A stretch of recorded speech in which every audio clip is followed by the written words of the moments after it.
وقتاً فوقتاً مختلف باتیں گردش کرتی رہتی ہیں، اور بہت سارے ایسے سوالات ہیں جو دینی مدارس کے بارے میں کیے جاتے ہیں، اور مدارس پر الزامات بھی لگائے جاتے ہیں، اور مدارس کو بہت سارے ایسے مسائل بھی ہیں جن کا مدارس کو سامنا ہے، وہ حکومتوں کی طرف سے ہے۔ مثلا عید الاضحیٰ پر قربانی کی کھالوں کا معاملہ ہے، یا اسی طرح مدارس کے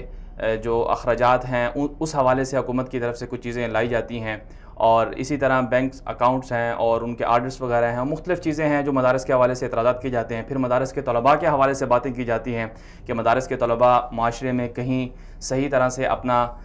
روزگار کے حوالے سے وہ سیٹل نہیں ہو پاتے، اور نئی حکومت جو آئی، عمران خان صاحب نے بھی اپنی اسپیچ میں بھی کہا کہ مدارس کے حوالے سے طلباء کو انجینئر ہونا چاہیے، ڈاکٹر ہونا چاہیے۔ تو کیا مدارس کے جو طلباء ہیں ان کی ذمہ داری ہے کہ وہ جج بھی بن جائیں، انجینئر بھی بن جائیں، اور سیاستدان بھی بن جائیں، بیوروکریٹس بھی بن جائیں؟ اور اسی طرح مدارس کے حوالے سے جو مدارس کا نصاب ہے، جدید تعلیم کے حوالے سے مدارس کے اوپر اعتراضات اٹھائے جاتے ہیں، تو وہ کس حد تک درست ہے، اور مدارس میں کیا چیزیں ایسی ہیں جو اس وقت مدارس کے اندر موجود ہیں لیکن میڈیا اس کو نہیں دکھاتا؟ میڈیا میں بہت ساری ایسی چیزیں ہیں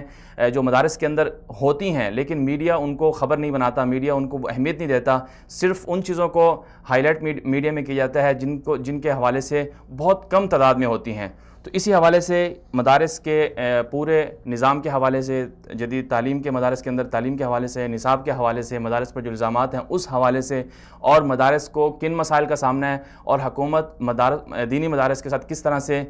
تعاون کر سکتی ہے، اور دینی مدارس کس طرح سے حکومت کے ساتھ تعاون کر سکتے ہیں، اسی حوالے سے آج ہمارے ساتھ بات چیت کرنے کے لیے موجود ہیں۔ ہمارے پروگرام میں خصوصی مہمان ہیں، اور بہت معزز مہمان ہیں پاکستان کے حضرت مولانا قاری محمد حنیف جالندھری صاحب، ناظم اعلیٰ ہیں وفاق المدارس کے، اور ترجمان ہیں اتحاد تنظیمات مدارس کے، اور خیر المدارس ملتان کے محتمم بھی ہیں، اور اسی طرح اسلامی نظریاتی کونسل کے ممبر بھی ہیں، اور پاکستان کے بہت سارے معاملات میں اور دینی مدارس کے حوالے سے اور دینی معاملات میں آپ کا بہت بڑا کردار رہا ہے، اور اس وقت بھی آپ ذمہ دار بھی ہیں بہت ساری چیزوں کے، اور دینی مدارس کے حوالے سے آپ کا کردار پوری دنیا کے سامنے ہے، پاکستان کے سامنے بھی ہے۔ آج ہمارے ساتھ وہ شو میں موجود ہیں، ہم ان سے بات کریں گے مدارس کے حوالے سے۔ بہت شکریہ حضرت قاری صاحب، آپ تشریف لائے ہمارے پروگرام میں۔ سب سے پہلے تو یہ فرمائیے گا کہ مدارس کی جو اہمیت ہے، ضرورت ہے، بہت سے لوگ کہتے ہیں کہ مدارس کو نہیں ہونا چاہیے کیونکہ نظام تبدیل ہو گیا ہے، دنیا جدید آ گئی ہے، قدامت پسند ہیں، اور روایت پرانے لوگ ہیں تو جدت نہیں ہے ان کے اندر۔ تو مدارس کی اہمیت اور ضرورت کیا ہے، اور مدارس پاکستان میں کس طرح سے اس وقت چل رہے ہیں، اور ان کی تعداد کتنی ہے، اور کیا وہ کم ہو رہے ہیں یا آگے بڑھ رہے ہیں؟ تو آپ کیا کہیں گے اس حوالے سے؟ بسم اللہ الرحمن الرحیم۔ السلام علیکم ورحمۃ اللہ وبرکاتہ۔ سب سے پہلے تو میں آپ کا شکر گزار ہوں، اور وصال اردو ٹی وی چینل کا شکر گزار ہوں کہ انہوں نے مجھے یہ موقع دیا۔ دینی مدارس اور اسلام یہ آپس میں لازم و ملزوم ہے۔ جتنی پرانی تاریخ اسلام کی ہے اتنی پرانی تاریخ دینی مدارس کی ہے۔ جب جناب نبی کریم صلی اللہ علیہ وسلم پر غار حراء میں مکۃ المکرمہ میں پہلی وحی کا نزول ہوا، اقرأ بسم ربک الذی خلق، تو اسی دن مدرسہ بھی وجود میں آ گیا، اس لیے کہ اس میں پڑھنے کا حکم تھا، اور پڑھنا بھی وہ ہے جس سے رب کی پہچان ہو۔ تو اس سے معلوم یہ ہوا کہ وہ تعلیم ضروری ہے جس سے خالق کی معرفت ہو۔ خالق کی معرفت کا مطلب یہ ہے کہ ہمیں اپنے پروردگار، اپنے پیدا کرنے والے کی ذات کا علم ہو، اس کی صفات کا علم ہو، اور اس کے احکام کا علم ہو۔ اس لحاظ سے میں یہ کہتا ہوں کہ اسلام جہاں ہوگا وہاں دین کا مدرسہ ہوگا، جہاں مدرسہ ہوگا وہاں اسلام ہوگا۔ جب ہم نے اسلام کو بطور ضابطۂ حیات اور دستور زندگی تسلیم کیا ہے، اور یہاں یہ بات بھی میں عرض کر دوں کہ اسلام مذہب نہیں ہے بلکہ اسلام دین ہے۔ اس سے پہلے جو تھے وہ مذاہب تھے، لیکن اسلام دین ہے۔ مذہب وہ ہوتا ہے جس میں چند عقائد ہوں، عبادات ہوں، کچھ اس میں معاشرتی معاملات ہوں، لیکن دین مکمل ضابطۂ حیات کو کہتے ہیں، دستور زندگی کو کہتے ہیں، جس میں عقائد بھی ہوں، جس میں عبادات بھی ہوں، جس میں معاملات بھی ہوں، جس میں معیشت و تجارت کے بارے میں احکام بھی ہوں، اور آداب و اخلاق بھی ہوں۔ اور اس لحاظ سے آپ دیکھیں تو قرآن کریم میں جہاں بھی لفظ اسلام آیا اس کے ساتھ دین کا لفظ آیا، الیوم اکملت لکم دینکم واتممت، ان الدین عند اللہ الاسلام ومن یبتغی غیر الاسلام دینا فلن یقبل۔ اور خود حضور اکرم صلی اللہ علیہ وآلہ وسلم نے بھی احادیث مبارکہ میں اسلام کے لیے دین کا لفظ بولا۔ جبرائیل السلام جب آئے اور بنیادی سوالات کیے صحابہ کی موجودگی میں، تو جناب نبی کریم صلی اللہ علیہ وسلم نے صحابہ سے فرمایا یہ جبرائیل السلام تھے، کیوں آئے تھے؟ تاکہ تمہیں تمہارا دین سکھائیں۔ جب اسلام ایک مکمل ضابطہ حیات ہے، اس کا تعلق عقائد سے بھی ہے، اس کا تعلق عبادات سے بھی ہے، اس کا تعلق ہمارے سیاسی نظام سے بھی ہے، ہمارے پارلیمانی نظام سے بھی ہے، ہماری بزنس سے بھی ہے، ہمارے عدالتی نظام سے بھی ہے، تو پھر ہمیں اسلام کی تعلیم چاہیے ہوگی۔ اور اسلام کی تعلیم جہاں پر ہوتی ہے اس کا نام مدرسہ ہے۔ تو مختصر لفظوں میں یہ کہا جا سکتا ہے کہ جتنا اسلام ضروری ہے اتنا ہی اسلام کی تعلیم ضروری ہے، اور اسلام کی تعلیم کا مرکز مدرسہ ہوا کرتا ہے۔ دینی مدارس کی ایک اسلامی سوسائٹی اور معاشرے میں کیا اہمیت ہے؟ اس کو یوں بھی تعبیر کیا جا سکتا ہے کہ انسان جسم اور روح کا نام ہے، اور اس میں بھی اصل چیز جو ہے وہ روح ہے۔ تو ایک انسانی معاشرے میں، مسلم سوسائٹی میں یہ جو دین ہے یہ اس کے لیے بمنزل روح کے ہے، اور جس کے اندر اس کی تعلیم ہوتی ہو وہ بمنزل روح کے ہے۔ اگر آپ دین کے مدرسے کو وہاں سے نکال دیں گے تو وہ معاشرہ ایک اسلامی معاشرہ نہیں کہلائے گا، وہ ایک مردہ معاشرہ کہلائے گا۔ تو اس لیے جب ہمیں اسلام پر ہمارا ایمان ہے، اسلام پر ہمارا یقین ہے، اور اسلام ایک مکمل لائف دیتا ہے، پوری زندگی کی رہنمائی دیتا ہے، تو اس کے لیے تعلیم بھی ضروری ہے، اور اس کا مرکز جو ہے وہ دین کا مدرسہ ہے۔ اگر میں یہ کہوں کہ ہمارے جسم میں جو حیثیت ہمارے دل کی اور قلب کی ہے وہی حیثیت ہمارے معاشرے میں مدرسے کی ہے، اس لیے کہ اگر انسان کی آنکھیں خراب ہو جائیں وہ زندہ رہتا ہے، اس کے کان خراب ہو جائیں، اس کی سماعت کمزور ہو جائے، اس کے ہاتھ اور پاؤں متاثر ہو جائیں، وہ زندہ رہتا ہے۔ لیکن اگر کسی کا دل اور قلب متاثر ہو جائے، مجروح ہو جائے، تو وہ زندہ نہیں رہتا۔ اس لیے میں یہ سمجھتا ہوں کہ دین کا مدرسہ جو ہے وہ ایک مسلم معاشرے میں وہ وہی حیثیت رکھتا ہے جو بدن انسانی میں دل کی ہے، کہ اگر وہ متاثر ہو جائے گا تو پورا اسلامی معاشرہ متاثر ہو جائے گا۔ اور پھر اگر ہم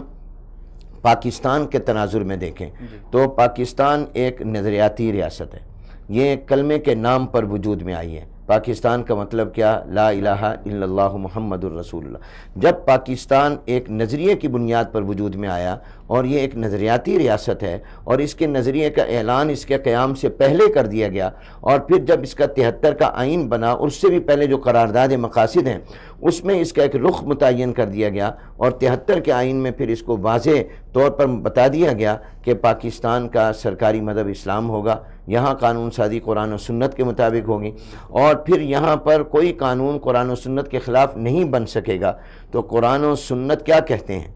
یہ کون بتائے گا؟ یہ مدرسہ بتائے گا۔ اب آپ نے قانون سازی کرنی ہے قرآن و سنت کے مطابق، تو قرآن و سنت کا علم چاہیے کہ نہیں چاہیے؟ قرآن و سنت کی تعلیم چاہیے کہ نہیں چاہیے؟ اگر آپ کو قرآن و سنت کے بارے میں معلوم نہیں تو آپ اس کی روشنی میں قانون سازی کیسے کر سکیں گے؟ اور مدرسہ جو ہے وہ اس کی تعلیم دیتا ہے۔ گویا یہ کہا جا سکتا ہے کہ پاکستان جو ایک نظریاتی ریاست اور مملکت ہے، اور جس کا سرکاری مذہب اسلام ہے، جو اس کے آئین کا تقاضا ہے، تو پاکستان کے نظریاتی ریاست اور اس کے آئین کے تقاضے کے مطابق اگر تعلیم دے رہا ہے تو وہ مدرسہ دے رہا ہے۔ تو اس میں مدرسے کی تو آپ نے بات کر لی کہ پاکستان کے اندر بھی اس کی وہی حیثیت ہو گئی، اس طرح سے آپ نے مثال بھی دی کہ جس طرح سے بدن انسانی میں دل کی حیثیت ہے، تو ہماری زندگی میں چونکہ اسلام ہے، مسلمان ہیں اس لیے۔ لیکن پھر سوال یہ ہوتا ہے کہ جو باقی اسکول ہیں، عربی میں ان کو بھی مدارس ہی کہتے ہیں، تو ان کے حوالے سے آپ کیا کہیں گے؟ جو باقی ادارے ہیں تو ان کا اور دینی مدارس کا جو تفریق بھی ہے اس حوالے سے، اور جو ان کا وہاں پر جو کچھ پڑھایا جاتا ہے اس حوالے سے آپ کیا کہیں گے؟ دیکھیں میں عرض کرتا ہوں، پاکستان بننے کے بعد ہمارے تعلیم کے تقاضے تبدیل ہو گئے تھے۔ پاکستان بننے کے بعد ہمیں ایک ایسے جامع نظام تعلیم کی ضرورت تھی جو ہمارے جدید دور کے تقاضے بھی پورے کرتا اور ہمارے دینی تقاضے بھی پورا کرتا، اور یہ حکومت کی ذمہ داری تھی۔ مگر بدقسمتی سے ایسا نہ ہوا۔ جو مسٹر اور ملا کی تفریق بر صغیر میں آ کر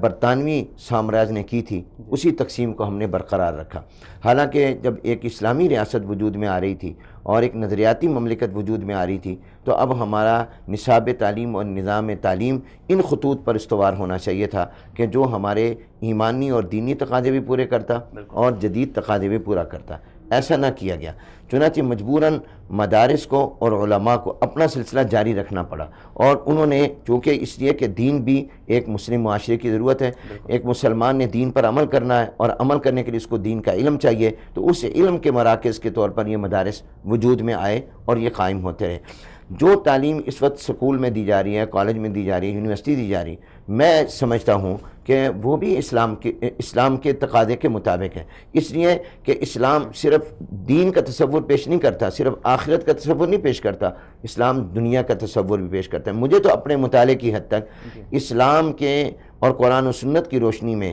یہ تقسیم نہیں ملتی کہ یہ دنیاوی علم ہے، یہ دینی علم ہے۔ مجھے جو تقسیم ملتی ہے وہ علم نافع اور غیر نافع کی ملتی ہے۔ اسی تقسیم سے بات کو آگے بڑھائیں گے، لیکن یہاں پر ایک مختصر سی بریک لیں گے۔ جی ناظرین، یہاں پر مختصر سی بریک لیں گے، بریک کے بعد واپس آئیں گے، ہمارے ساتھ رہیے گا۔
ویلکم بیک ناظرین، بات کر رہے تھے ہم کہ دینی مدارس اور جو عصری تعلیمی ادارے ہیں ان میں جو تفریق ہے وہ کب ہوئی اور کس نے کی، اور کیا واقعی وہ دینی مدارس یہ اسلام کے مطابق ہیں یا اس پر بہت زیادہ اجر و ثواب ملتا ہے، اور عصری جو تعلیم لوگ پڑھ رہے ہیں ان کو کیا ثواب نہیں ملتا۔ اس حوالے سے ہمارے ساتھ بات کر رہے تھے حضرت مولانا قاری محمد حنیف جلندری صاحب۔ جی قاری صاحب، آپ فرما رہے تھے کہ تفریق جو ہے یہ بر صغیر کی تقسیم کے بعد ہوئی۔ میں پہلے یہ بات عرض کر رہا تھا کہ علم کی جو تقسیم ہے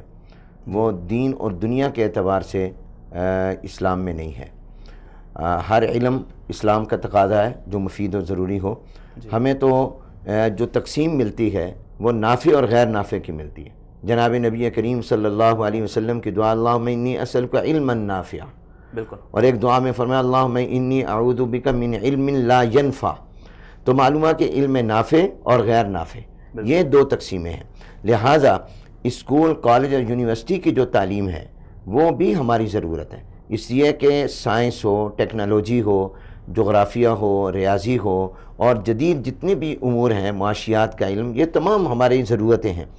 لیکن فرق صرف اتنا ہے کہ ایک ہے مقصد، ایک ہے ضرورت۔ قرآن و حدیث کا علم یہ مسلمان کی زندگی کا مقصد ہے، اور جدید جتنے بھی علوم ہیں یہ مسلمان کی ضرورت ہے۔ مقصد اور ضرورت اس کو سامنے رکھنا چاہیے۔ اس کو میں ایک مثال سے واضح کرتا ہوں۔ ہم ایک گھر بناتے ہیں تو ہمارے اس گھر کے اندر بیڈ روم بھی ہوتا ہے، کچن بھی ہوتا ہے، ٹوائلٹ بھی ہوتا ہے، اور مختلف چیزیں، سٹور وغیرہ بھی ہوتے ہیں، لیکن ہمارا مقصد جو ہوتا ہے وہ آرام کا کمرہ، بیڈ روم ہوتا ہے۔ کچن ہماری ضرورت ہوتی ہے، لیکن ہم جب گھر ڈیزائن کرتے ہیں تو اس کے اندر ہم کچن بھی رکھتے ہیں، سٹور بھی رکھتے ہیں، باتھ روم بھی رکھتے ہیں، اور ہم اپنا بیڈ روم بھی بناتے ہیں۔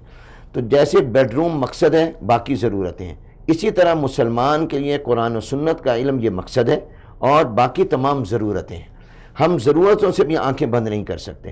دینی مدارس جو ہیں یہ وہ تعلیم دے رہے ہیں جو مقصد ہے، اور اسکول کالج یونیورسٹی وہ دے رہے ہیں جو مسلمان کی ضرورت ہے، تو ضرورت سے بھی آنکھیں بند نہیں کی جا سکتی۔ لیکن آج ہوا یہ پورا بڑھانے کے لیے ضرورت بھی ساتھ، بدقسمتی یہ ہے کہ ہم نے مقصد کو نظر انداز کر دیا۔ آج ہمارے عمومی نظام تعلیم کا حصہ وہ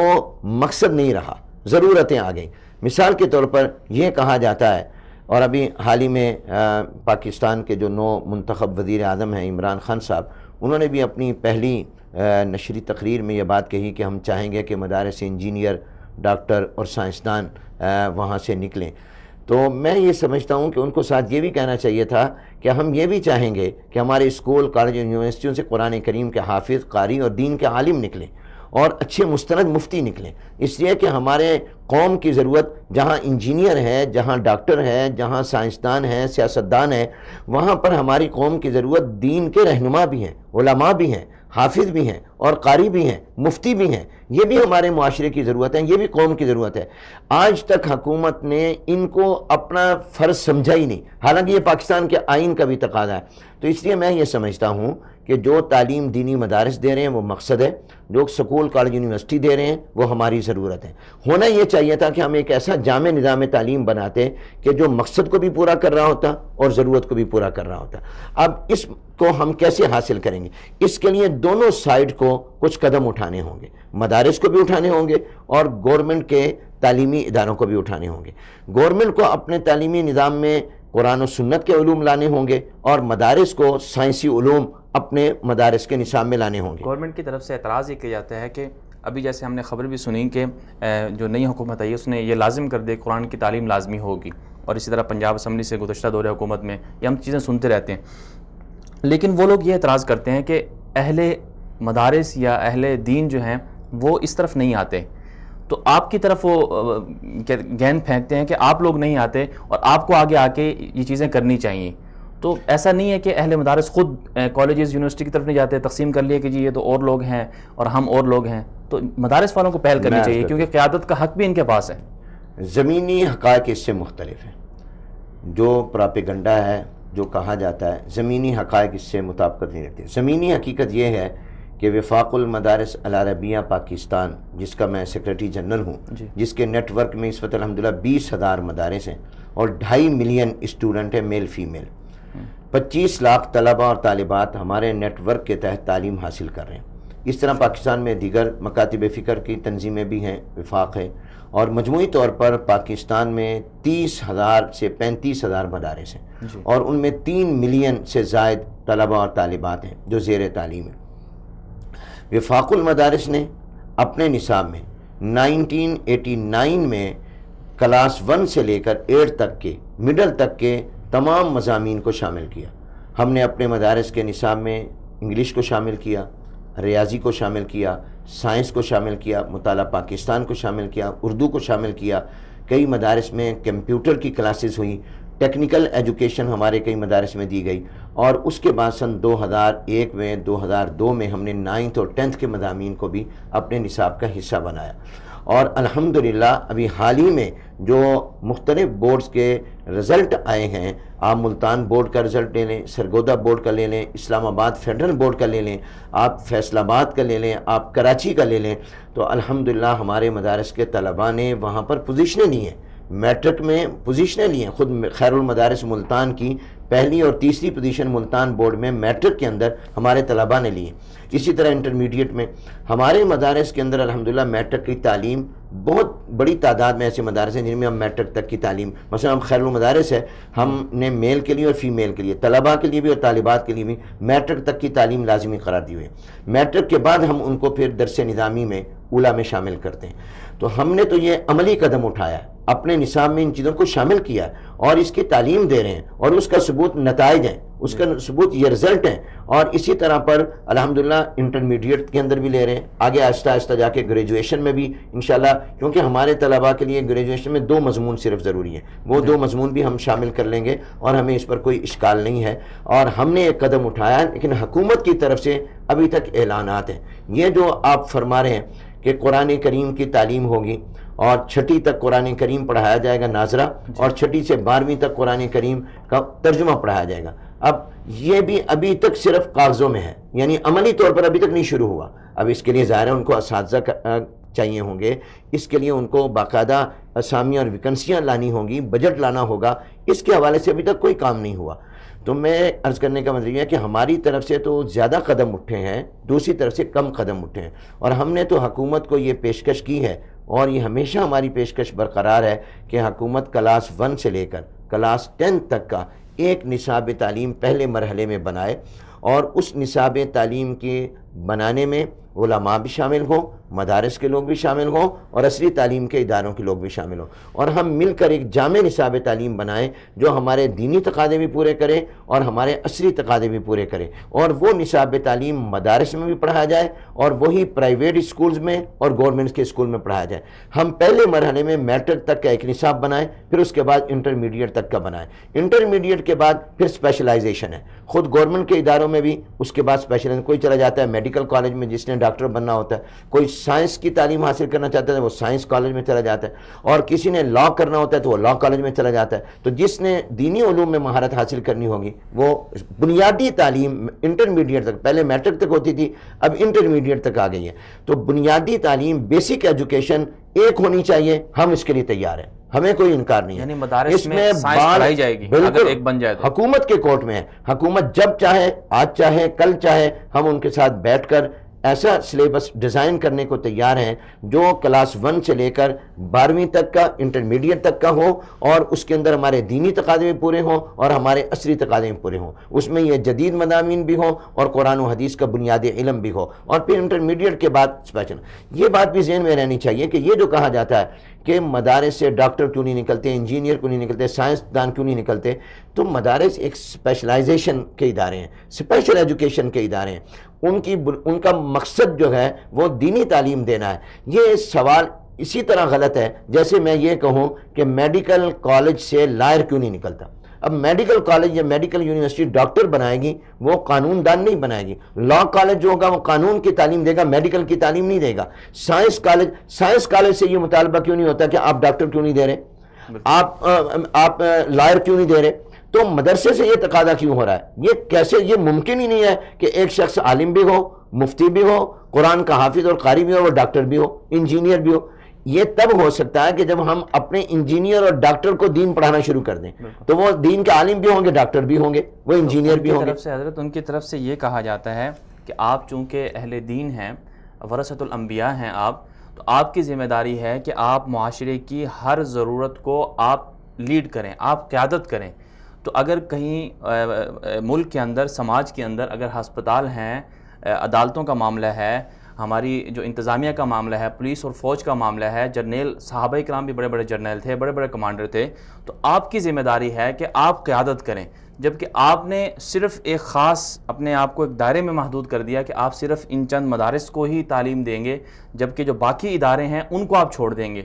تو وہ لوگ یہ کہتے ہیں کہ آپ لوگ چونکہ قیادت کے اصل حقدار ہیں، آپ کو آگے آنا چاہیے۔ پھر دوسری طرف سے یہ بھی سوال ہوتا ہے کہ جیسے آپ نے ابھی عرض کیا، آپ نے ابھی فرمایا کہ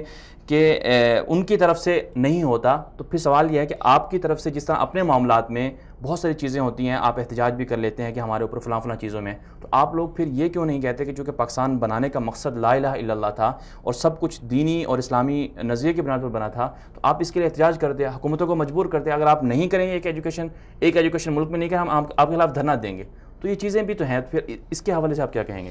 دیکھیے، پہلی بات تو یہ ہے کہ ملک کی اگر قیادت ہمارے پاس آئے اور ملک کا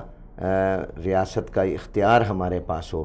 تو ہم انشاءاللہ وہاں پر جامع نظام تعلیم لائیں گے، نصاب تعلیم لائیں گے۔ لیکن آج تک جب سے پاکستان بنا ہے، اقتدار کن کے پاس رہا، قوت نافذہ کن کے پاس رہی، ہمیں اس جگہ تک آنے ہی نہیں دیا گیا جہاں بیٹھ کر با اختیار بن کر ہم کوئی فیصلہ کر سکیں۔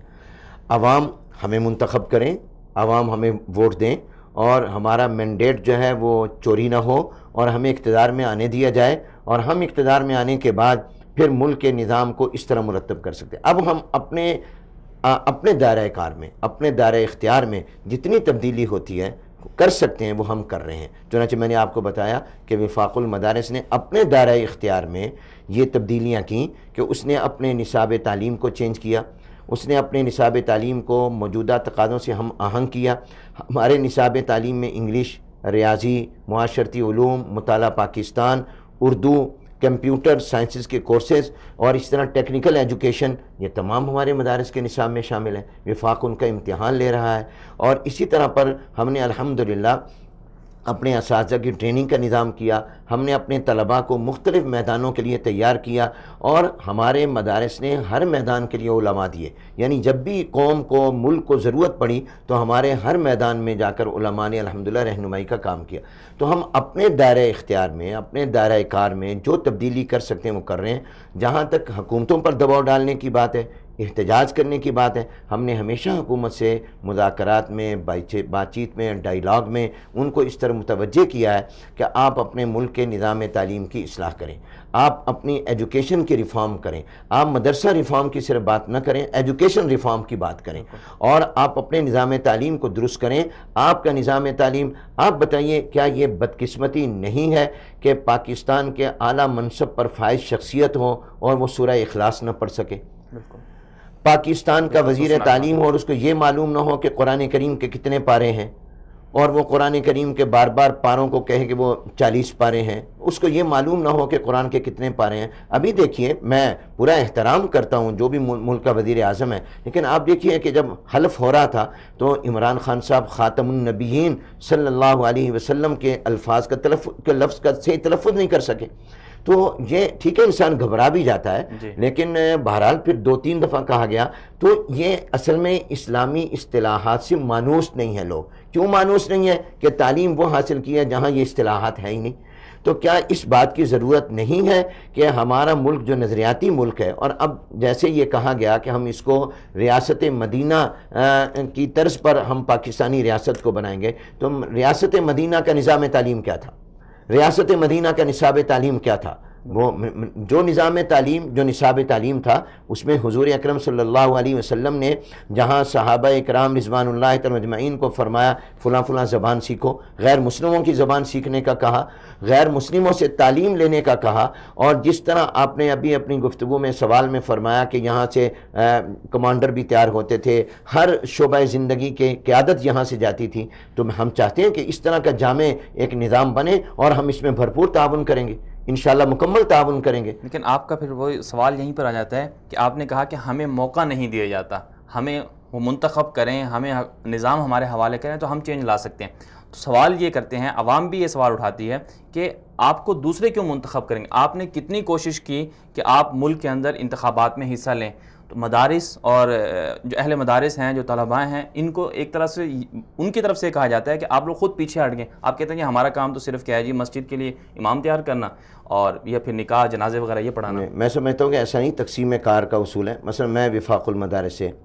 تعلق رکھتا ہوں جی۔ وفاق المدارس نے اپنے ذمہ ڈیوٹی یہ لی ہے کہ ہم نے ملک کے اندر دینی مدارس کے نظام کو چلانا ہے، دینی تعلیم کو لے کر چلنا ہے، دینی تعلیم کو فروغ دینا ہے، اور دینی تعلیم کا ہی تقاضا ہے کہ وہ جدید تعلیم، میں دینی تعلیم کے سے الگ نہیں سمجھتا عصری تعلیم کو، دینی تعلیم کا ایک تقاضا سمجھتا ہوں۔ دیکھیے، میں دنیا میں جاتا ہوں، میں اسلام کا پیغام تب سے ہی پہنچا سکتا ہوں جب مجھے وہاں کی زبان آتی ہوگی، جب میں دنیا کی عالمی زبان میں بات کر سکتا ہوں گا، میں اسلام کا صحیح پیغام پہنچا سکتا ہوں۔ اس لیے وفاق المدارس نے اپنے ذمے یہ لیا، اور ہر آدمی ہر کام نہیں کر سکتا، تقسیم کار کا اصول مسلم ہے۔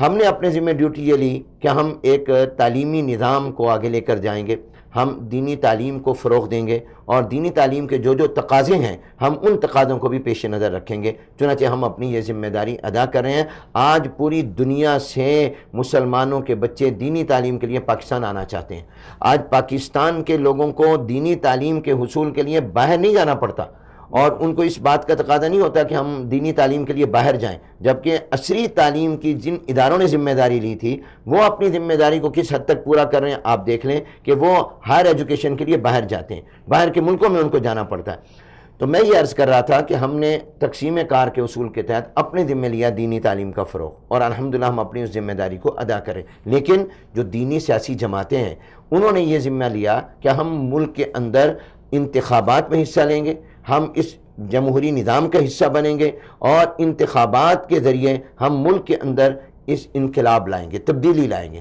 اور ہم ایک جمہوری طریقے سے ملک کے اندر اسلامی نظام کا نفاذ کریں گے۔ اور جب اسلامی نظام کا نفاذ ہوگا تو اس کا مالیاتی نظام بھی آئے گا، اس کا تعلیمی نظام بھی آئے گا، اس کا عدالتی نظام بھی آئے گا۔ تو یہ نہیں ہے، وہ بھی علماء ہیں، وہ مدارس کے پڑھے ہوئے لوگ ہیں، اور انہوں نے میدان میں گئے ہیں اور ہمیشہ قوم سے اپیل کی ہے کہ آپ ہمیں ووٹ دیں، اور وہ میدان میں اس کے لیے محنت بھی کرتے ہیں، اس کے لیے احتجاج بھی کرتے ہیں، اس کے لیے مظاہرہ بھی کرتے ہیں۔ وہ خود مدارس کے لوگ ہیں، مدارس سے پڑھے ہوئے لوگ ہیں جو دینی سیاسی جماعتیں ہیں۔ تو عوام میں پاکستان ان دینی سیاسی جماعتوں کو بھی ایک موقع دے، اور پھر دیکھے کہ وہ تبدیلی کتنی لاتے ہیں اور ملک کا نظام میں کتنی بہتری آتی ہے۔ بالکل حضرت، بات تو بالکل آپ کی اچھی ہے کہ ان کو بھی موقع دینا چاہیے، تقسیم کار میں بھی فرق ہے، لیکن عوام چونکہ بہت دفعہ چیزیں دیکھتے ہیں کہ وہ آزما چکی ہوتی ہے کہ جو دینی سیاسی جماعتیں ہیں،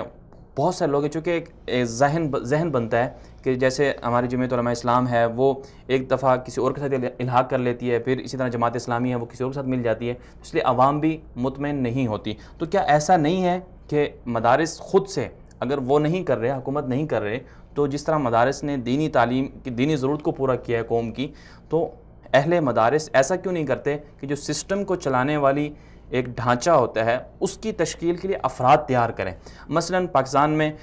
پولیس کے نظام کے لیے افراد چاہیے، جو ان کو تعلیم چاہیے تو مدارس بھی وہی تعلیم شروع کر دیں کہ اگر وہ نہیں کرے تو ہم شروع کریں گے۔ تو ہر سال جہاں وہ 10,000 علماء دین پیدا کر رہے ہیں، تو کیا ایسا نہیں ہے کہ وہ 100 پولیس پیدا کر لیں، پولیس کے افراد تیار کر لیں، 100 جج تیار کر لیں، 100 وکلاء تیار کر لیں؟ تو اس طرح بھی تو اپنے ذہن کے لوگ آگے لائے جا سکتے ہیں۔ دیکھیے، اس مقصد کے لیے بہت سے علماء نے اور مدارس نے اسکولز قائم کیے، انگلش میڈیم اسکول قائم کیے ہیں، اب کالج بھی قائم کر رہے ہیں، یونیورسٹی میں قائم کر رہے ہیں۔ خود میں نے الحمدللہ 3-4 اسکول قائم کیے۔ تو ایک تو اس کا لیے طریقہ یہ ہے کہ ہم اپنے ایسے اسکولز بنائیں، ایسے کالجز بنائیں جہاں پر ہم یہ تعلیم دیں تاکہ اس سے لوگ تیار ہوں اور مختلف ہو جائیں۔ اس سے زیادہ بہتر یہ ہوگا اور آسان اور جلدی یہ ہوگا کہ جو ہماری پولیس ہے، جو ہماری آرمی ہے، جو ہمارے ججز ہیں، جو ہمارے بیوروکریٹس ہیں، ان کو دینی تعلیم دے دی جائے، یہ بہت اچھی بات ان کو دینی تعلیم دے دی جائے۔ تو میں سمجھتا ہوں کہ یہ زیادہ بہتر، زیادہ جلدی اور زیادہ افراد تیار ہو جائیں گے۔ اور ان کے لیے دینی تعلیم کا یہ ہے کہ مدارس تیار ہیں کہ وہ ان کے لیے شارٹ کورسز کا انتظام کریں، چنانچہ کئی اداروں نے کیا ہے، وہ شارٹ کورسز کریں۔ گورنمنٹ اگر ہمیں یہ ٹاسک دے دیں کہ ہمیں آپ ہمارے ان افسران کو دینی تعلیم کے کورس کروائیں، ہم اس کے لیے تیار ہیں، اور ہم انشاءاللہ یہ خدمت کریں گے ملک اور قوم کی۔ ضیاء الحق مرحوم کے زمانے میں یہ ضیاء الحق صاحب نے فیصلہ کیا کہ ہم قاضی عدالتیں قائم کریں گے، اور ان قاضی عدالتوں کے اندر ہم علماء کو بطور جج رکھیں گے۔ تو مدارس نے آگے بڑھ کر تعاون کے لیے ہاتھ بڑھایا اور اپنے ممتاز اور جید ذی استعداد فضلاء کا انتخاب کیا، اور ان کو باقاعدہ قاضی کورس کروائے، اور ان کو یہاں مدینہ منورہ میں بھیجا، مدینہ طیبہ میں آ کر وہ قاضی کورس کر کے گئے، تاکہ ملک کے اندر جب قاضی عدالتیں قائم ہوں تو وہاں پر ایسی ججز کی کمی نہ ہو کہ جو قرآن و سنت کے مطابق فیصلہ کر سکیں۔ تو ہم اس کے لیے تیار ہیں۔ اگر حضرت وہ نہیں آتے ہیں تو جس طرح آپ باقی لوگوں کو پکڑ کے لاتے ہیں کہ بھائی آپ کی دینی ضرورت ہے، آپ کو اسلام سیکھنا چاہیے، بنیادی احکامات سیکھنے چاہیے، تو ایسے آپ ان کو کھینچ کے کیوں نہیں لاتے؟ میں نے عرض کیا کہ اس کے لیے ہم نے تو ادارے بنائے ہیں، لیکن زبردستی تو نہیں کی جا سکتی ہے، ترغیب دی جا سکتی ہے۔ ترغیب ہم ہمیشہ دیتے ہیں، اور جیسے میں نے عرض کیا کہ ہم نے ایسے شارٹ کورسز ڈیزائن کیے ہیں، اور ہمارے کئی مدارس ایسے ہیں جنہوں نے گریجویٹ کے لیے ایسے کورسز بنائے ہیں کہ جس کے اندر شارٹ ٹائم میں ان کو دین کا بنیادی علم مل جائے۔ ٹھیک ہے حضرت، آگے بڑھتے ہیں۔ دینی مدارس کے مسائل کے حوالے سے بہت سارے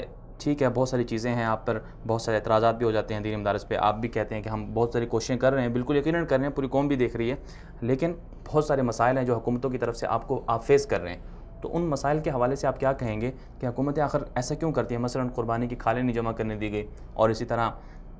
جو لوگ تعاون کرتے ہیں آپ کے ساتھ اس حوالے سے بینکوں میں اکاؤنٹس کھولنے کے حوالے سے آپ کو تنگ کیا جاتا ہے، اور اسی طرح بہت ساری چیزیں ہیں، جبکہ بہت سارے ممالک میں ہم نے دیکھا ہے کہ گورنمنٹ تعاون کرتی ہے بجلی کے بل ادا کرنے میں، اور اسی طرح جو وہاں ملازمین ہوتے ہیں ان کی تنخواہیں ادا کرنے میں۔ تو ایسے کون کون سے مسائل ہیں جو آپ سمجھتے ہیں آپ کو سامنا ہے، اور کیسے ان کو حل کیا جاتا ہے؟ حکومتوں کو کیسے کیا کرنا چاہیے، کیا تعاون کرنا چاہیے آپ کے ساتھ؟ دیکھیے، میں سمجھتا ہوں کہ اس وقت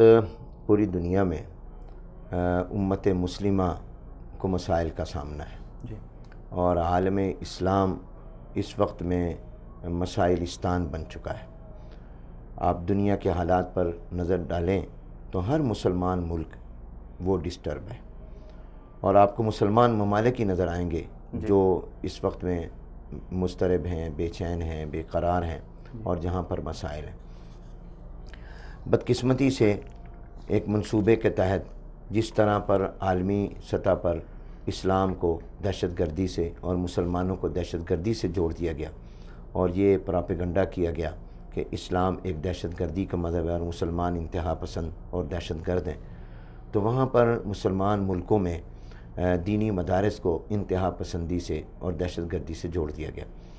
اور وہاں دینی جماعتوں کو اور علماء کو انتہا پسند اور دہشت گرد قرار دیا جانے لگا، جبکہ یہ بالکل زمینی حقائق سے ہٹ کر ہے۔ اور دینی مدارس پر جو پھر دباؤ آیا،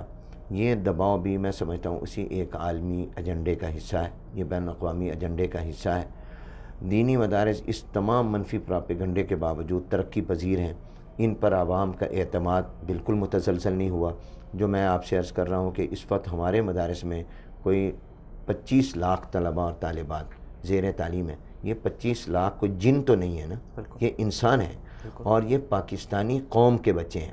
اور اپنے بچے بچیاں اسی کو انسان دیتا ہے جن پر اعتماد ہوتا ہے۔ اس کا مطلب یہ ہے کہ پاکستان کے عوام کو ان مدارس پر اعتماد ہے، اور انہوں نے اس پراپیگنڈے کو مسترد کیا ہے کہ یہاں کوئی عسکریت کی تعلیم ہے یا انتہا پسندی کی تعلیم ہے،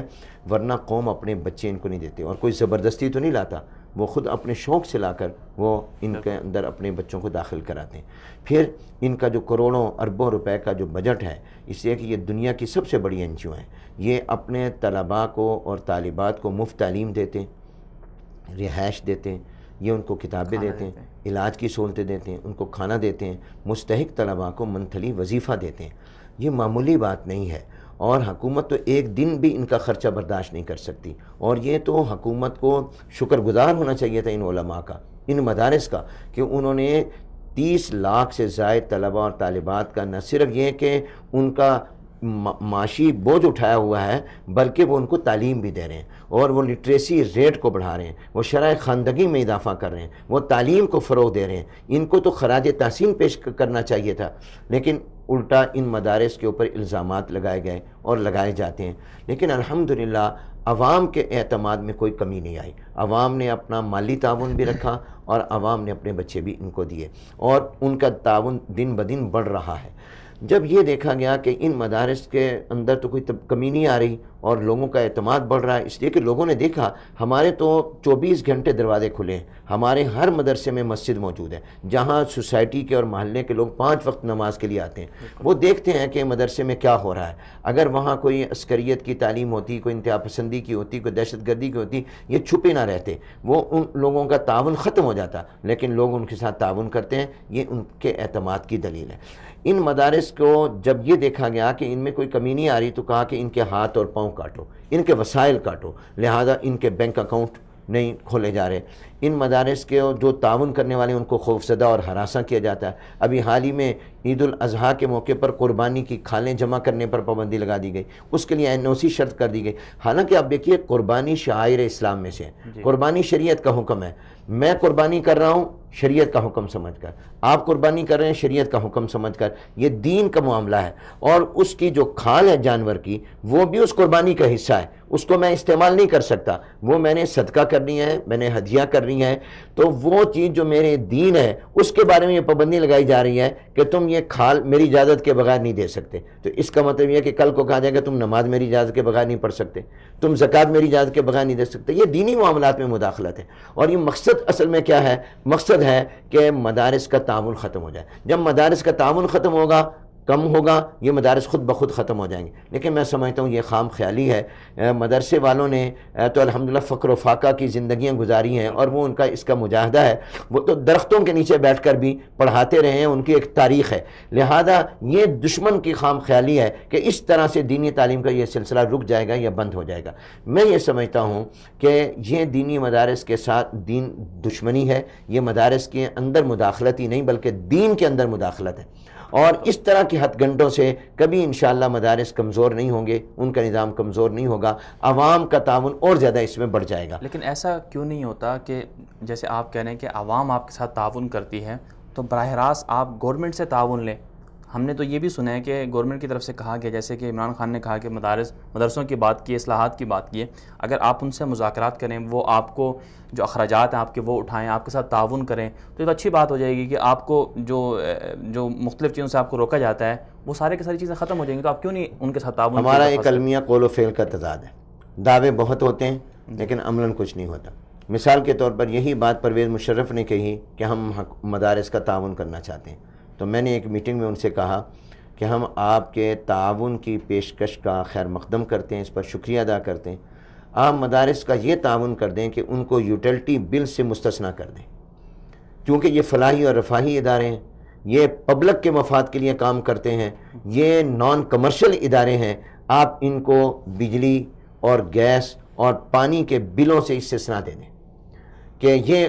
اسٹیٹ اور ریاست ان کو مہیا کرے گی، کیونکہ ہم لاکھوں روپے، ہزاروں روپے کے بجلی کے بل ادا کرتے ہیں۔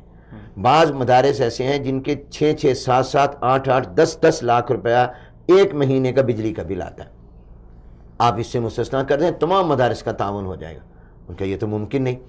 تو ہم نے کہا کہ آپ اس پر جو ٹیکس لگاتے ہیں وہ ٹیکس آپ اصل بجلی کا بل ہم سے لے لیں، ٹیکس سے ہمیں مستثنیٰ کر دیں، مگر نہیں کیا۔ تو کہنے میں اور کرنے میں بہت فرق ہے۔ اگر گورنمنٹ ہمارے ساتھ تعاون کرنا چاہتی ہے اور تعاون میں مخلص ہے اور مذاکرات میں مخلص ہے، میں تو پچھلے 3 عشروں سے مذاکرات میں ہوں اور ہر گورنمنٹ کے ساتھ ہم نے مذاکرات کیے ہیں، لیکن میں سمجھتا ہوں کہ گورنمنٹ کے جو لوگ ہمارے ساتھ مذاکرات کرتے ہیں وہ ہمارے ساتھ مذاکرات نہیں کرتے، مذاق کرتے ہیں، وہ مذاکرات کے اندر سنجیدہ ہی نہیں ہے، وہ مذاکرات کو بامقصد بنانا نہیں چاہتے، وہ مذاکرات میں مخلص ہی نہیں ہے۔ جب تک حکومت سنجیدہ نہیں ہوگی اس وقت تک مسائل پیچیدہ رہیں گے۔ میں سمجھتا ہوں کہ اگر گورنمنٹ سنجیدہ ہوگی تو مسائل کا حل نکلے گا، بامقصد مذاکرات ہوں، نتیجہ خیز مذاکرات ہوں۔ پچھلے 3 عشروں سے ہمارے ساتھ مذاکرات کا کھیل کھیلا جا رہا ہے، ہر آنے والی حکومت 0 پوائنٹ پر ہمیں لے جاتی ہے، حالانکہ ہونا یہ چاہیے کہ تسلسل ہو، جہاں تک ہماری بات چیت ہو چکی ہے اس سے آگے آپ چلیں۔ یعنی ہمارا گورنمنٹ کے ساتھ مذاکرات یعنی معاہدے ہوئے ہیں اور ان معاہدوں کی خلاف ورزی حکومت کر رہی ہے۔ مثلا مدارس کی رجسٹریشن کے بارے میں باقاعدہ معاہدہ ہو چکا، اس معاہدے کی روشنی میں 4 صوبائی اسمبلیوں میں اور قومی اسمبلی میں قانون سازی ہو چکی۔ مدارس کی رجسٹریشن کا جو قانون اس وقت تک موجود ہے پاکستان میں، اس قانون کی خلاف ورزی حکومتیں کر رہی ہیں، مدارس نہیں کر رہے۔ صوبائی حکومتیں اور مرکزی حکومت اس کے مطابق رجسٹریشن نہیں کرنا چاہ رہے، اپنی مرضی کا قانون اور اپنی مرضی کے آرڈر کر رہے ہیں، جبکہ ان کی کوئی قانونی حیثیت نہیں ہے، اس لیے کہ وہ تو ایگزیکٹو آرڈر ہے، ان کی کوئی حیثیت نہیں ہے۔ اور پراپیگنڈا کیا ہوتا ہے؟ مدرسہ رجسٹر نہیں ہو رہا، پتہ نہیں کیا وجہ ہے، حالانکہ رجسٹریشن کا انکار مدرسے کی طرف سے نہیں ہے، حکومت کی طرف سے ہے۔ کہا جاتا ہے کہ ہم دیکھیں گے مدرسے کو فنڈنگ کہاں سے ہوتی ہے، اب فنڈنگ کے لیے آپ اس کو آپ بینک اکاؤنٹ کھولیں، اب کہتے تو یہ ہیں کہ ہمیں مدرسہ بتائے کہ اس کی آمدنی کہاں سے ہو رہی ہے، اور دوسری طرف عمل یہ ہے کہ بینک اکاؤنٹ نہیں کھولتے۔ بھی بینک اکاؤنٹ کھولیں گے تمہیں خود پتہ چل جائے گا پیسہ کہاں سے آ رہا ہے۔ اس کا مطلب یہ ہے کہ آپ مخلص نہیں ہیں، آپ ان مسائل کا حل نہیں چاہتے، آپ بدنام کرنا چاہتے ہیں، آپ پراپیگنڈا کرنا چاہتے ہیں۔ اسی طرح پر آپ یہ دیکھ لیں کہ مدارس کے ساتھ ان کا ہمارے معاہدہ ہوا، ہمارا باقاعدہ گورنمنٹ کے ساتھ معاہدہ ہوا 2010 میں کہ ہم میٹرک اور انٹرمیڈیٹ تک جتنے بھی گورنمنٹ کہتی تھی آپ صرف کمپلسری مضامین پڑھائیں، لازمی مضامین، جس میں انگلش ہے، سائنس ہے، مطالعہ، ہم نے کہا نہیں، ہم تمام مضامین پڑھائیں گے۔ ہمارا معاہدہ ہو گیا کہ مدارس باقاعدہ انٹرمیڈیٹ تک یہ تمام مضامین لازمی عصری تعلیم کے پڑھائیں گے، اور گورنمنٹ ہماری عامہ اور خاصہ کی صنعت کو میٹرک اور ایف اے کے برابر تسلیم کرے گی، اور ہمیں بورڈ کا درجہ دیا جائے گا۔ پرائیویٹ سیکٹر میں جیسے آغا خان بورڈ ہے، اس طرح ہمیں بھی تعلیمی خود مختار امتحانی بورڈ مانا جائے گا، مگر اس معاہدے پر حکومت نے عمل نہیں کیا، معاہدہ موجود ہے۔ تو آپ کیا سمجھتے ہیں جو نئی حکومت آئی ہے، اگر یہ آپ کو استثناء دیتی ہے یوٹیلٹی بلز وغیرہ سے، اور بہت ساری چیزیں آپ کی تنخواہوں کا بھی کہتے ہیں کہ ہم آپ کے جو ملازمین ہیں ان کو تنخواہیں بھی دیں گے، تو کیا مدارس پھر گورنمنٹ کی شرائط بھی چونکہ دیگر جتنے تعلیمی ادارے ہیں ان کے ایک شرائط ہوتی ہیں، قوانین ہوتے ہیں، تو کیا مدارس اس طرف پہل کریں گے؟ جب ان کی طرف سے کوئی باضابطہ ایسی بات آئے گی تو اس پر ہم انشاءاللہ مشاورت کر کے اپنا موقف دیں گے، اور میں سمجھتا ہوں کہ مفروضوں کے اوپر تو کوئی رائے نہیں دی جا سکتی، اور میں چونکہ تجربہ کر چکا ہوں، مجھے نہیں لگتا کہ اس میں کوئی سنجیدگی ہوگی۔ اللہ کرے سنجیدگی ہو اور واقعتاً وہ مذاکرات میں مخلص ہوں اور اس طرح کی کوئی ٹھوس عملی پیشکش آئے گی تو انشاءاللہ ہم اس پر غور کریں گے، مگر اپنی حریت فکر و عمل اور آزادی اور خود مختاری کو برقرار رکھتے ہوئے۔ بہت پچھلے 5 سالوں میں ہم نے دیکھا کہ خیبر پختونخوا میں جو وہاں کی حکومت تھی، انہوں نے کہا کہ ہم مساجد کے ائمہ کو تنخواہیں دیں گے، تو اس پر بھی دینی مدارس اور جو دیندار اہل دین ہیں انہوں نے کہا کہ یہ کیوں ایسا ہو رہا ہے؟ تو آپ کیا سمجھتے ہیں؟ تو پھر یہ ایسا نہیں ہے کہ حکومتوں کو خود آپ لوگ پیچھے دھکیلتے ہیں کہ آپ پیچھے ہٹ جائیں، ہم آپ سے کچھ نہیں لینے والے؟ میں یہ سمجھتا ہوں کہ جہاں تک خیبر پختونخوا کے ائمہ مساجد کو تنخواہ دینے کا اعلان تھا، وہ اعلان ہی تھا، خود ان کے پاس بجٹ ہی نہیں تھا دینے کو، اور اس کی کوئی عملی اس کی اسمبلی میں اس کا بجٹ نہیں آیا، کوئی منظوری نہیں ہوئی۔ میں اس لیے کہتا ہوں نا کہ جب تک آپ ایک چیز کا ہوم ورک مکمل نہیں کرتے اور آپ اس کے اوپر سنجیدہ نہیں ہوتے، اس وقت تک آپ کو اس طرح کا کوئی اعلان کرنا ہی نہیں چاہیے۔ جی حضرت، آگے بڑھتے ہیں دینی مدارس کے طلباء اور روزگار کے حوالے سے، کہ دینی مدارس میں جیسے آپ نے کہا کہ 25 لاکھ کے قریب طلباء پڑھ رہے ہیں، طلباء طالبات، تو ان کا مستقبل بھی تو کچھ نہ کچھ ہوگا، اس حوالے سے ان کو مسائل ہوتے ہیں کہ 10,000 ہر سال جو طلباء و طالبات نکلتے ہیں، 10 سے 15,000، تو ان کا فیوچر کیا ہونا چاہیے اور وہ کہاں جا کے سیٹل ہوں گے؟ کیونکہ اتنی مساجد تو نہیں ہے کہ وہیں پڑھائیں جا کے، مدارس پہ نہیں ہے، تو آپ لوگوں کے پاس اس کے لیے کیا لائحہ عمل ہے؟ میں سمجھتا ہوں کہ دینی مدارس کے جو فضلاء ہوتے ہیں ان کے لیے الحمدللہ بہت سے میدان ہوتے ہیں۔ مثلا ایک میدان تو ان فضلاء کے لیے جو ہمارے ترجیحی میدان ہوتا ہے وہ یہ کہ انہوں نے جو دینی تعلیم حاصل کی ہے، اسی دینی تعلیم کو وہ معاشرے کے اندر فروغ دیں اور اس کے لیے رہنمائی کریں، کیونکہ ہماری یہ ضرورت ہے۔ اس کے لیے وہ مساجد کے ائمہ اور خطیبی صرف نہیں بلکہ مدارس میں اساتذہ بنتے ہیں، مدرس بنتے ہیں، وہ اسکول، کالجز، یونیورسٹی میں جا کر اسلامیات کے، عربی کے ٹیچرز، پروفیسر بن سکتے ہیں، کیونکہ ہماری شہادت العالمیہ ایم اے عربی، ایم اے اسلامیات کے مساوی ہیں۔ وہ آرمی میں، فوج میں جا کر خطیب، نائب خطیب کے طور پر فرائض سر انجام دیں گے۔ اور میں سمجھتا ہوں کہ خطیب، نائب خطیب، امام وہ صرف نماز یا جمعہ پڑھانے کی حد تک نہ رہے، بلکہ وہاں درس قرآن دے، وہاں وہ درس حدیث دے، وہاں تعلیم بالغہ کا انتظام کرے، وہاں پر وہ جا کے لوگوں کو قرآن و حدیث با ترجمہ پڑھائے، ان کو دینی مسائل بتائے۔ تو یہ بہت ساری اس کے لیے میدان ہوتے ہیں۔ اس کے علاوہ جو طلباء چاہیں کہ ہم ایم فل کریں، ہم پی ایچ ڈی کریں، تو وہ ہماری اس سند کی بنیاد پر ایم فل کر سکتے ہیں، پی ایچ ڈی کر سکتے ہیں، اور کرتے ہیں، اور بہت سے طلباء کر رہے ہیں، اور کرنے کے بعد پھر وہ مختلف اس میں پوسٹوں پر چلے جاتے ہیں۔ اور اس کے علاوہ یہ ہے کہ اگر کسی نے ہمارے مدارس میں تعلیم حاصل کی ہے تو میٹرک کے اندر اس کو صرف 3 مضامین کا امتحان دینا ہوتا ہے، انٹرمیڈیٹ میں 3 مضامین کا امتحان ہوتا ہے، وہ ریگولر میٹرک اور انٹرمیڈیٹ ہو جاتا ہے، اور اس کو گریجویشن میں بی اے میں جا کر 2 مضامین کا، اور ایم اے اسلامیات کے علاوہ کوئی اور ایم اے کرنا چاہتا ہے تو اس میں بھی 2 مضامین کا امتحان دینا ہوتا ہے۔ وہ مضامین کا امتحان دے لے تو وہ ہر مقابلے کے امتحان میں جا سکتا ہے، وہ ہر فیلڈ میں جا سکتا ہے، وہ پولیس میں جا سکتا ہے، وہ بیوروکریسی میں جا سکتا ہے، وہ ہر ایک ادارے میں جا سکتا ہے۔ اس کے علاوہ ہمارے طلباء بہت سے بیرون ملک چلے جاتے ہیں، وہاں جا کر وہ الحمدللہ مختلف اسلامک سینٹرز میں جا کر کام کرتے ہیں، تو ان کے لیے تحقیق کا، تصنیف کا میدان بڑا وسیع ہوتا ہے۔ اس لیے آج تک کوئی مدرسے کا فاضل جو ہے وہ بے روزگاری کی زندگی نہیں گزارتا اور کبھی وہ بھوکا نہیں مرا۔ ایسا تو آپ نے سنا ہوگا کہ بڑی بڑی ڈگریاں ہیں اور ان کو اپنی متوقع جاب نہ ملی تو انہوں نے خودکشی کر لی، لیکن آج تک نہیں سنا ہوگا کسی مولوی نے خودکشی کی۔ لیکن میں سمجھتا ہوں کہ ان کی خدمت کے میدان وسیع ہونے چاہیے، وہ صرف مسجد اور مدرسے تک نہیں ہونے چاہیے، سوسائٹی کے مختلف میں جانا چاہیے۔ اور اس کے لیے میں نے آپ کو عرض کیا، میں نے گورنمنٹ پاکستان سے یہ کہا ہے کہ آپ ہمارے مدارس کے فضلاء کے لیے ایک ونڈو یہ بھی کھولیں کہ وہ شرعی عدالت میں، وہ سپریم کورٹ کے شریعت اپیل بینچ میں وہ بطور لائر پیش ہو سکیں، اس لیے کہ وہاں پر بحث یہ ہونی ہے کہ یہ قانون قرآن و سنت کے مطابق ہے یا نہیں، اور اس میں ہمارا فاضل بہترین عدالت کی معاونت کر سکتا ہے۔ صرف یہ ہے کہ اس نے برٹش لا نہیں پڑھا، اس نے ملکی قانون نہیں پڑھا، اس کا ہم اس کو کورس کروا دیتے ہیں، اور وہ کورس 6 مہینے میں بھی ہو سکتا ہے، سال میں بھی ہو سکتا ہے۔ تمام عدالتوں میں اگر ہو تو اس کو روزگار بھی ملے گا اور آپ کو ایک اچھی رہنمائی بھی ملے گی اور عدالتوں کو ایک اچھی معاونت مل جائے گی، اور اس طرح پر آپ ان کے لیے یہ دروازہ کھولیں۔ لیکن یہ بھی تو کچھ جو فضلاء ہیں، جو متخرجین ہوتے ہیں، جو مدارس کے طلباء، وہ یہ کہتے ہیں کہ جو ہماری ڈگری، اگرچہ انہوں نے ہمارے ساتھ معاہدہ تو کیا ہوا گورنمنٹ نے، لیکن ہم ایچ ای سی سے لے بھی لیتے ہیں معادلہ، لیکن اس کے باوجود ہماری ڈگری کو وہ اہمیت نہیں دی جاتی۔ تو پھر تو گویا ان کی ڈگری تو محض ایک کاغذ کا ٹکڑا ہی رہ گیا. ایسی نہیں ہے، اگر نہ ہو تو قانون ان کو حق دیتا ہے وہ جائیں ہائی کورٹ میں، وہ جائیں سپریم کورٹ میں، اس لیے کہ رکاوٹیں بیوروکریٹ ڈالتے ہیں. وہ نہیں یہ برداشت کرتے کہ ایک مدرسے کا پڑھا ہوا ہمارے برابر آ کر بیٹھے یا ہم سے آگے نکلے. تو اس لیے یہ تو ایک ذہن ان کو ملا ہے، اور اس کی وجہ سے وہ جو رکاوٹیں ڈالتے ہیں وہ غیر قانونی ہوتی ہیں. تو اس کے لیے قانون کا دروازہ کھٹکھٹائیں، انشاءاللہ اللہ تعالیٰ ہمیں ان کی مدد فرمائیں گے. حضرت آخر میں بس یہ پاکستان میں اسلامی نظام کے حوالے سے مدارس کی جو کوششیں ہیں، تو یہ تو مدارس کی خدمات جیسے آپ نے بتائیں، تو ایسی مزید اسلامی نظام کے لیے جو کوششیں ہیں مدارس کس طرح سے کر سکتے ہیں؟ کیونکہ ہر دینی جو سیاسی جماعت ہوتی ہے، مذہبی سیاسی جماعت، ان کا نعرہ ہوتا ہے کہ پاکستان میں اسلامی نظام آئے. تو اہل مدارس جو ہیں وہ پاکستان میں اسلامی نظام کو عملی طور پر تنفیذ یا رائج کرنے کے لیے کس طرح اپنا کردار ادا کر سکتے ہیں اور کر رہے ہیں اور کرتے رہیں گے؟ ایک تو یہ کوشش الحمدللہ جو جاری ہے کہ پاکستان میں اسلامی نظام کا نفاذ ہو، غیر اسلامی قوانین کا خاتمہ ہو. ایسی جو بھی کوششیں ہوں ان کا ساتھ دینا چاہیے اور ان کا تعاون کرنا چاہیے، اور تعاون ہو رہا ہے. لیکن میں سمجھتا ہوں کہ ایک طریقہ یہ ہے کہ ہمیں حکومت ملے، ہمیں اقتدار ملے، ہم الیکشن میں واضح اکثریت میں آئیں. اس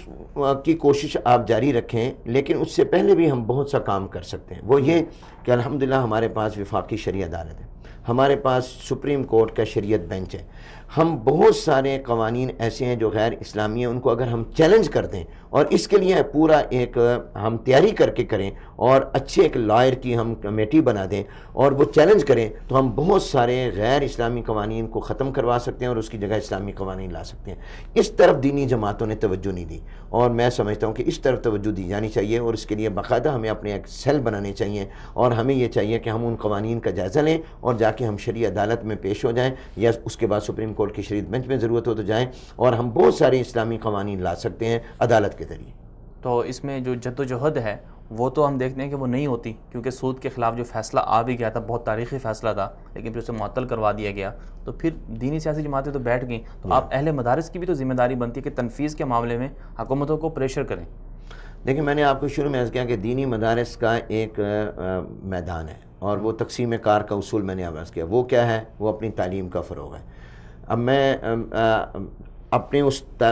تک محدود رہنا چاہتا ہوں کہ میں اپنی دینی تعلیم کو متاثر نہ کروں. میں اگر اپنے طالب علموں کو سڑکوں پر لاتا ہوں، میں ان سے دھرنے دلواتا ہوں، میں ان سے احتجاج کرواتا ہوں، تو میری تعلیم تو متاثر ہوگی نا، میرا کلاس روم تو بے آباد ہو گیا نا. اور دشمن جو چاہتا تھا کہ میرے کلاس روم بے آباد ہو جائیں اور میری تعلیم رک جائے، وہ تو ہو گئی نا. یہ میدان میں کام کرنے والے جماعتوں کا فرض ہے کہ وہ اس کام کو کریں تقسیم کار کے اصول کے تحت، اور جہاں ہمارے تعاون کی ضرورت ہو ہمیں بتائیں، ہم اپنا تعاون دیں گے انشاءاللہ. مدارس پر ایک اور الزام یہ لگتا ہے کہ مدارس پاکستان میں چونکہ مختلف مسالک ہیں، تو یہ فرقہ واریت میں بھی کہیں انوالو ہوتے ہیں. تو اس حوالے سے آپ کیا کہیں گے کہ اہل مدارس جو مختلف مسالک کے جو مدارس ہیں ان میں آپس میں کس طرح سے اتحاد ہو سکتا ہے یا ہے، اور کس طرح سے اس کا ایک اچھا مثبت جو ہے نا چہرہ پیش کیا جا سکتا ہے؟ 5 مدارس کی تنظیمیں اور وفاق ہیں، اور ایک اہل سنت دیوبند جو وفاق المدارس جو سب سے بڑا ہے، اہل سنت بریلوی حضرات تنظیم المدارس ہے، اور وفاق المدارس سلفیہ ہے اہل حدیث حضرات کا، جماعت اسلامی کا رابطۃ المدارس، اہل تشیع کا وفاق المدارس شیعہ. ان 5 کا الائنس ہے اتحاد تنظیمات مدارس پاکستان کے نام سے، اور ہم وقتاً فوقتاً آپس میں اکٹھے ہوتے ہیں، بات چیت کرتے ہیں، ایک دوسرے سے بہت سی چیزیں شیئر کرتے ہیں، تبادلہ خیال کرتے ہیں، ایک دوسرے سے تعاون کرتے ہیں. تو میں سمجھتا ہوں کہ مدارس کی وجہ سے فرقہ واریت نہیں ہے، لیکن ایک ہے فرقہ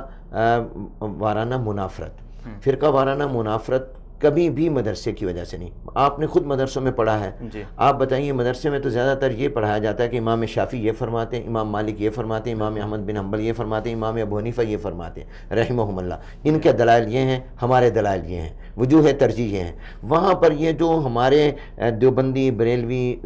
کے جو مسائل ہیں یہ تو بہت آتے ہی نہیں ہیں، یہ تو بہت کم برائے نام ہے. اس کے اسباب خارجی ہیں فرقہ وارانہ منافرت کے. مدارس اس کا مدارس تو اس برِ صغیر میں 250-300 سال سے ہیں، اور فرقہ وارانہ دہشت گردی جو آئی ہے وہ تو پاکستان میں کچھ چند سال پہلے آئی ہے، جو قتل و غارت ہوئی ہیں وہ مدارس کی وجہ سے. مدارس تو اس سے پہلے بھی تھے. تو اس لیے مدارس کا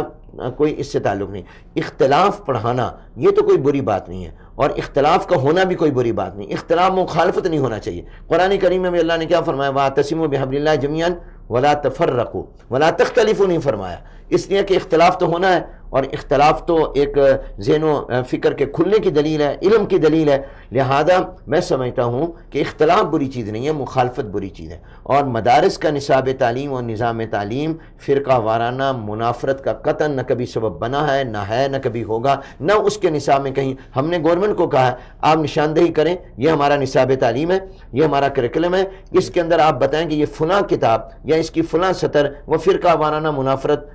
کا سبب بن رہی ہے، ہم اس کے اوپر غور کر کے اس کو نکال دیں گے، لیکن الحمدللہ ایسی کوئی چیز ہمارے نصاب میں قومی تقریبات جو قومی ایام ہیں تو اس میں مدارس کے حوالے سے ایک اچھی جو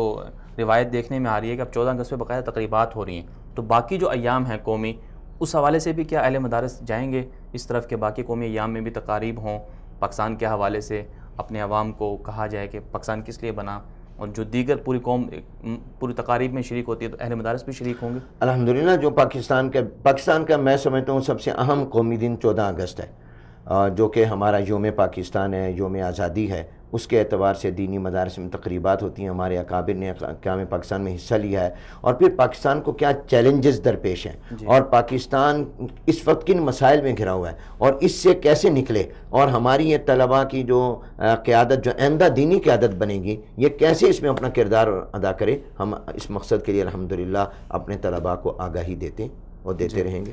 حضرت مولانا قاری حنیف جلندری صاحب آپ کا بہت بہت شکریہ، آپ نے ہمیں قیمتی وقت دیا اور بہت اچھی گفتگو فرمائی۔ جی ناظرین اکرام، آپ نے ملاحظہ فرمایا حضرت مولانا قاری محمد حنیف جلندری صاحب تفصیلاً ہمیں بتا رہے تھے کہ کس طرح سے اہل مدارس اور دینی جو مدارس ہیں پاکستان میں اور جو طلباء ہیں وہ کس طرح سے معاشرے کے اندر اپنی خدمات سر انجام دے رہے ہیں۔ پاکستان کا ایک بہت بڑا طبقہ، بلکہ پاکستان کی جو ایک جس مقصد کے لیے پاکستان، جس نظریے کی خاطر، جس مقصد کی خاطر پاکستان حاصل کیا گیا تھا، اس مقصد کے ساتھ کس لگن اور کتنی محنت اور جدوجہد کے ساتھ اس مقصد کے ساتھ یہ لوگ لگے ہوئے ہیں اور کس طرح سے پاکستان کی سماج کی خدمت کر رہے ہیں، انہوں نے تفصیلاً ہمیں بتایا، اور یقیناً ہمیں ایسا ہی کرنا چاہیے۔ پاکستان کے جو دینی مدارس ہیں اور جو باقی دینی ہمارے جو تعلیمی ادارے ہیں ان میں کوئی تفریق نہیں ہونی چاہیے۔ ہم سب لوگ مسلمان ہیں اور بحیثیت مسلمان ہم سب کا یہ فریضہ ہے کہ ہم اسلامی احکام کو سیکھیں،